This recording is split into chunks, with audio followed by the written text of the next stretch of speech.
અમે અમારી મિલકત જાય છે ને એના માટે આવ્યા છે. અમારી મિલકત રિઝર્વેશન માં જાય છે ને એટલે આવ્યા છે. અમે 60-70 જણા છે અમારી સોસાયટીના.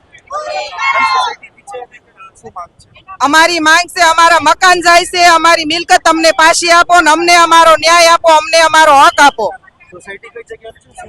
અમારી અર્પણ સોસાયટી છે, આંબા તલાવડી એરિયામાં આવી છે. હું અહીં કતારગામ 49-50-51 ટીપી માં રિઝર્વેશન મૂકવા બાબતે અમે અહીંયા આવ્યા છીએ.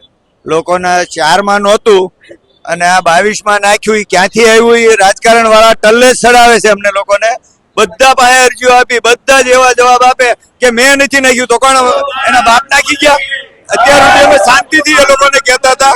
હવે અમે આંદોલન કરવાનું ચાલુ કર્યું છે. અત્યાર સુધી ગાંધીજીના માર્ગે હાલતા હતા, હવે ભગતસિંહના માર્ગે પણ હાલશું. કારણ કે અમારે જગ્યા અમારે પૈસાની બધા લીધેલી મહેનતની, અને સરકાર એમ કે છે કે લોકોને મકાન આપશું. અત્યારે છે નો લઈ લે તો બસ છે, નવા નથી જોતા. અમારે આ છે રિઝર્વેશનમાં નહીં નાખો. લોકોના પ્લોટ, મકાન, રસ્તા બધું રિઝર્વેશન. વાડી સોસાયટીની હોય તો રિઝર્વેશન એ લોકોને બસ ઈ જ દેખાય છે કે લોકોનું પબ્લિકનું લૂંટી લેવું છે. અને મોટા મોટા પૈસા વાળા હોય એ લોકોનું રિઝર્વેશન કાઢી નાખવાનું ને નાના માણસોમાં રિઝર્વેશન નાખી દેવાનું. આ ધંધો કરે છે ખોટા રિઝર્વેશનનો. 4 માં રિઝર્વેશન જ નહોતું, આ 22 માં ક્યાંથી આવ્યું? એ લોકોએ ભેગા મળીને બધી ગેમ કરેલી છે નાના માણસોને હેરાન કરવાની.